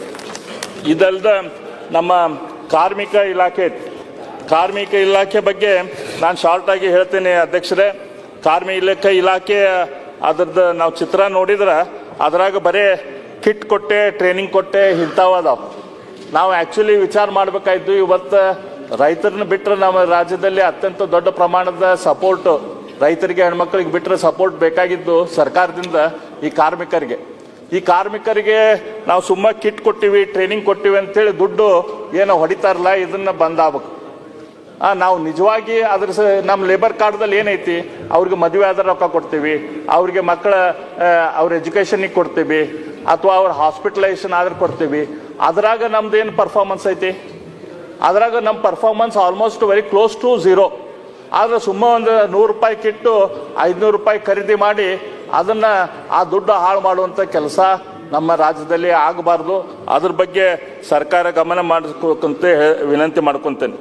ಅದೇ ರೀತಿ ಸ್ಕಿಲ್ ಡೆವಲಪ್ಮೆಂಟ್ ಇದೊಂದು ದೊಡ್ಡ ಫ್ರಾಡ್ ನಮ್ಮ ರಾಜ್ಯದಲ್ಲಿ, ನಮ್ಮ ದೇಶದಲ್ಲಿ. ಆ ಒಂದು 10x10 ರೂಮ್ಸ್ದಲ್ಲಿ ಅದ್ರ ಸ್ಕಿಲ್ ಡೆವಲಪ್ಮೆಂಟ್ ಏನ್ ಮಾಡ್ತಾರ, ಅವ್ರು ಯಾವ್ದು ಹೊಸ ಸ್ಕಿಲ್ ಯಾವ ಯುವ ಜನತೆಗೆ ಕೊಟ್ಟಾರೋ ಗೊತ್ತಿಲ್ಲ. ಇದ್ರ ಬಗ್ಗೆ ಕೂಡ ಕಂಪ್ಲೀಟ್ ರೀಥಿಂಕಿಂಗ್ ನಾವೆಲ್ಲ ಸದಸ್ಯರು ನಾವು ಮಾಡುವಂತ ಅವಶ್ಯಕತೆ ಐತಿ ಅಂತ ಹೇಳಿ ನಾ ಹೇಳ್ತೇನೆ. ಅದ್ರ ಜೊತೆ ಮಾನ್ಯ ಅಧ್ಯಕ್ಷರೇ, ಮೊದಲು ಲೇಬರ್ ಡಿಪಾರ್ಟ್ಮೆಂಟ್ ಅಂತಂದ್ರೆ ಬರೀ ಬ್ಲೂ ಕಾಲರ್ ಜಾಬ್ ಅಂತ ನಾವು ತಿಳ್ಕೊಂತಿದ್ವಿ. ಆದರೆ ಈಗ ಅದೊಂಥರ ಮಿಕ್ಸ್ ಆಗೈತಿ. ನಾವು ಮೊನ್ನೆ ಮೈಸೂರಲ್ಲಿ ನೋಡಿದ್ವಿ. ಮೈಸೂರಲ್ಲಿ ಒಂದು ದೊಡ್ಡ ನಮ್ಮ ಕರ್ನಾಟಕದ ದೊಡ್ಡ IT ಕಂಪ್ನಿ ಓವರ್ ನೈಟ್ ನಮ್ಮ ಪ್ರಿಯಾಂಕ ಖರ್ಗೆ ಅವ್ರು ಹೊರಗೆ ಹೋದ್ರೆ ಅವ್ರಿಗೆ ಸಂಬಂಧಪಟ್ಟಂಥ ಡಿಪಾರ್ಟ್ಮೆಂಟಿಂದ ವಿಷಯ ಓವರ್ ನೈಟ್ ವಿದ್ಯಾರ್ಥಿಗಳನ್ನ ಅಪ್ರೆಂಟಿಸ್ ಇದ್ದವ್ರನ್ನ ಹೊರ ಹಾಕಿದ್ರು. ದೊಡ್ಡ IT ಕಂಪ್ನಿ. ಅದೇ ರೀತಿ ಒಂದು ಮದ್ರಾಸ್ನಲ್ಲಿ ಒಂದು IT ಕಂಪ್ನಿ ಓವರ್ ನೈಟ್ ಹೊರ ಹಾಕಿದ್ರು. BE ಮಾಡ್ತಾರೆ ಹುಡುಗರು, ಇಂಜಿನಿಯರಿಂಗ್ ಮುಗಿಸ್ತಾರೆ. ಇಂಜಿನಿಯರಿಂಗ್ ಕಾಲೇಜ್ದಲ್ಲೇನ ಅವ್ರಿಗೆ ಇಂಟರ್ವ್ಯೂ ತೊಗೊಂತಾರೆ ಈ ದೊಡ್ಡ ದೊಡ್ಡ ಕಂಪ್ನಿಗಳು. ಅವ್ರಿಗೆ ತೊಗೊಂಡು ಅವ್ರಿಗೆ ಅಪಾಯಿಂಟ್ಮೆಂಟ್ ಲೆಟರ್ ಕೊಡ್ತಾರೆ. ಮಾನ್ಯ ಅಧ್ಯಕ್ಷರೇ, ಅಪಾಯಿಂಟ್ಮೆಂಟ್ ಕೊಟ್ಟು ಅವ್ರಿಗೆ ಅಪಾಯಿಂಟ್ಮೆಂಟ್ ಮಾಡ್ಕೊಳ್ಳೋದಿಲ್ಲ, ಅವ್ರಿಗೆ 2 ವರ್ಷ 3 ವರ್ಷ ಹಂಗೆ ಕೊಡಿಸ್ತಾರೆ. ಸಾಲ ತೆಗೆದುಕೊಂಡು ಕಲಿತು ಡಿಗ್ರಿ ಕಂಪ್ಲೀಟ್ ಮಾಡಿದಂಥ ಹುಡುಗರು 2-2.5 ವರ್ಷ 3 ವರ್ಷ ಕುಂತಾದ್ಮೇಲೆ ಅವ್ರಿಗಲ್ಲೇ ತಮ್ಮ ಕ್ಯಾಂಪಸ್ನಲ್ಲಿ ಟ್ರೈನಿಂಗ್ ಅಂತ ತೊಗೊಳ್ತಾರೆ, ಅಪ್ರೆಂಟಿಸ್ ಅಂತೇಳಿ. 3 ತಿಂಗಳು 4 ತಿಂಗಳು ಆದಮೇಲೆ ಅವ್ರನ್ನ ಒಮ್ಮೆಲ್ಗೆ ಅಪ್ರೆಂಟಿಸ್ನಿಂದ ತೆಗಿತಾರೆ. ಇದಂತ ನ್ಯಾಯ ಅಧ್ಯಕ್ಷರೇ? ಇದ್ರ ಬಗ್ಗೆ ನಮ್ಮ ಲೇಬರ್ ಡಿಪಾರ್ಟ್ಮೆಂಟು ಸಂಪೂರ್ಣವಾಗಿ ಲಕ್ಷ್ಯ ಕೊಡ್ಬೇಕು. ನಾನು ಈ ಕೆಲವು ಕಂಪ್ನಿಗಳದ್ದು ನಾನು ನೋಡ್ತಾ ಇದ್ದೆ, ಅವ್ರದ್ದು ಸ್ಯಾಲ್ರಿ ಸ್ಲಿಪ್ ನೋಡ್ತಾ ಇದ್ದೆ. ಅಂದರೆ ಇವೆಲ್ಲ ದೊಡ್ಡ ದೊಡ್ಡ CSRದಲ್ಲಿ ಭಾಳ ದೊಡ್ಡ ಅಮೌಂಟನ್ನು ಖರ್ಚು ಮಾಡ್ತಾರೆ. ಈ CSR ದುಡ್ಡು ಇಷ್ಟು ಖರ್ಚು ಮಾಡ್ತಾರಂತೆ ನಮ್ಗೆ ಸಂತೋಷನೂ ಆಕಿತ್ತು, ಖುಷಿನೂ ಆಕಿತ್ತು. ನಾನು ಇದೊಂದು ಉದಾಹರಣೆ ನಿಮ್ಮ ಮುಂದೆ ಇಟ್ಟಾಕಿರ್ತೇನೆ. ಇದು ಯಾವುದೋ ಒಂದು ಹುಡುಗಂದು ಐತಲ್ಲ, ಪಾಪಿ ಒಂದು 16,000 ರೂಪಾಯಿ ಪಗಾರ ಐತಿ. ಈ 16,000 ರೂಪಾಯಿ ಪಗಾರದಾಗ PF contribution, hotel rent recovery ಜೊತೆ ತಮ್ಮ ಕಂಪ್ನಿದು ವೆಲ್ಫೇರ್ ಟ್ರಸ್ಟ್ ಅಂದರೆ CSR ಆಕ್ಟಿವಿಟಿಗೆ 250 ರೂಪಾಯಿ ತಗೊಳ್ತಿದ್ದಾರೆ. ಇವ್ರಿಗೆ ದುಡ್ಡು ಕೊಡೋದು, ಈ ಕೆಲಸ ಎಲ್ಲ ಮಾಡಕ್ಕೆ ನಮ್ಮ ಸೆಂಟ್ರಲ್ ಗೌರ್ಮೆಂಟ್ದಿಂದ ಅಪ್ರೆಂಟಿಸ್ ಆ್ಯಕ್ಟ್ದಲ್ಲಿ ದುಡ್ಡು ತೊಗೊಳ್ತಾರೆ. ಈ ಕಂಪ್ನಿ ಬಗ್ಗೆ ನಾನು ಹೆಸರು ಹೇಳ್ಬೋದು. ಈ ಹೆಸರು ಹೇಳಿದ್ರೆ ಈ ಕಂಪ್ನಿ ಬಗ್ಗೆ ನಾನು ಹಿಂದೂ ಕೂಡ ಈ ಸದನದಲ್ಲಿ ಭಾಳ ಮಾತಾಡೇನೆ. ಯಾವುದೋ ಒಂದು ಕಂಪ್ನಿ ವಿರುದ್ಧ ನಾ ಮಾತಾಡೇನೆ ಅಂತ ಆಗ್ತೈತೆ, ಅದಕ್ಕೆ ನಾನು ಹೆಸರಿರ್ತಿಲ್ಲ. ಈ ಎಲ್ಲ IT ಕಂಪ್ನಿಗಳು ಏನು ಮಾಡ್ತಿದ್ದಾರೆ, ಇನ್ನು ನಮ್ಮ ಮಾಡಿದಂಥ ಇಂಜಿನಿಯರ್ಸಿಗೆ ಅಪ್ರೆಂಟಿಸ್ ಆ್ಯಕ್ಟ್ದಲ್ಲಿ ತೆಗೆದುಕೊಂಡು ಅವ್ರನ್ನ ಮಿಸ್ಯೂಸ್ ಮಾಡ್ತಾ ಇದ್ದಾರೆ, ಅವ್ರ ಮೇಲೆ ಅನ್ಯಾಯ ಆಗ್ತಾ ಇದೆ. ಇದ್ರ ಬಗ್ಗೆ ನಮ್ಮ ಲೇಬರ್ ಡಿಪಾರ್ಟ್ಮೆಂಟು ಗಮನ ಹರಿಸ್ಬೇಕು ಅಂಥೇಳಿ ನಾನು ವಿನಂತಿ ಮಾಡ್ತಾ ಇದ್ದೇನೆ. ಅದ್ರ ಜೊತೆ ಟ್ರಾನ್ಸ್ಪೋರ್ಟ್ ಡಿಪಾರ್ಟ್ಮೆಂಟದಲ್ಲಿ ನಮ್ಮ ಮಾನ್ಯ ರಾಮಲಿಂಗಾರೆಡ್ಡಿ ಅವರು ಇಲ್ಲ ಇಲ್ಲಿ. ರಾಮಲಿಂಗಾರೆಡ್ಡಿ ಅವರ ಡಿಪಾರ್ಟ್ಮೆಂಟ್ದಲ್ಲಿ ನಮ್ಮ ಹೆಸ್ಕಾಮ್ ಐತೆ. ಹೆಸ್ಕಾಮ್ ಅವರು ನಮ್ಮ ಏನು ಹೇಳಿದ್ರು, ಶಕ್ತಿ ಯೋಜನೆಯಿಂದ ನಮ್ಮ ಟ್ರಾನ್ಸ್ಪೋರ್ಟ್ ಡಿಪಾರ್ಟ್ಮೆಂಟ್ಗಳಿಗೆ ಶಕ್ತಿ ಬಂದಿದೆ ಅಂತ ಹೇಳಿದರು. ಎಲ್ಲಿ ಶಕ್ತಿ ಬಂದಿದೆ ಪಾಪ, ಕಳೆದ 35-40 ವರ್ಷ ಕೆಲಸ ಮಾಡಿದವರಿಗೆ ಅವ್ರಿಗೆ 4 ವರ್ಷದಿಂದ ಅರಿಯರ್ಸ್ ಕೊಟ್ಟಿಲ್ಲ ಮಾನ್ಯ ಅಧ್ಯಕ್ಷರೇ. ಇದ್ರ ಬಗ್ಗೆ ಸರ್ಕಾರ ಗಮನ ಹರಿಸ್ಬೇಕು. ಪಾಪ ಅವ್ರಿಗೆ 2,000-2,500 ರೂಪಾಯಿ ಅವ್ರಿಗೆ ಪೆನ್ಷನ್ ಕೂಡ ಬರೋದಿಲ್ಲ, ಅವ್ರದ್ದು ಪೆನ್ಷನ್ನು ಇಲ್ಲ, ಅರಿಯರ್ಸು ಇಲ್ಲ, ಈ ರೀತಿಯ ಪರಿಸ್ಥಿತಿ ಐತಿ. ಅದ್ರ ಜೊತೆ ನಮ್ಮ ರಾಜ್ಯದಲ್ಲಿ ಅನಾವಶ್ಯಕವಾಗಿ ನಿತಿನ್ ಗಡ್ಕರಿ ಅವರು ಹೇಳಿದರು, ನಮ್ಮ ರಾಜ್ಯದಲ್ಲಿ ಬಾರ್ಡರ್ಲೆಸ್ ಕಂಟ್ರಿ ಸ್ಟೇಟ್ ನಾವು ಮಾಡ್ತೇವೆ ಅಂತೇಳಿ. ಎಲ್ಲ ರಾಜ್ಯಗಳು ಬಾರ್ಡರ್ಲೆಸ್ ಸ್ಟೇಟ್ ಆಗಿದಾವೆ, ಆದ್ರೆ ನಮ್ಮ ರಾಜ್ಯದಲ್ಲಿ ಮಾತ್ರ ಬಾರ್ಡರ್ದಲ್ಲಿ ಇನ್ನೂ ನಾಕಾಗಳಿದಾವೆ. ಈ ನಾಕಾಗಳು ಯಾರಿಗೆ? ಅಲ್ಲಿರುವಂಥ RTO ಆಫೀಸರ್ಗಳಿಗೆ ಮತ್ತು ಡಿಪಾರ್ಟ್ಮೆಂಟಿಗೆ ರೊಕ್ಕ ಎತ್ತುವಂಥ ಇವು ಕಾನೂನು ಪ್ರಕಾರ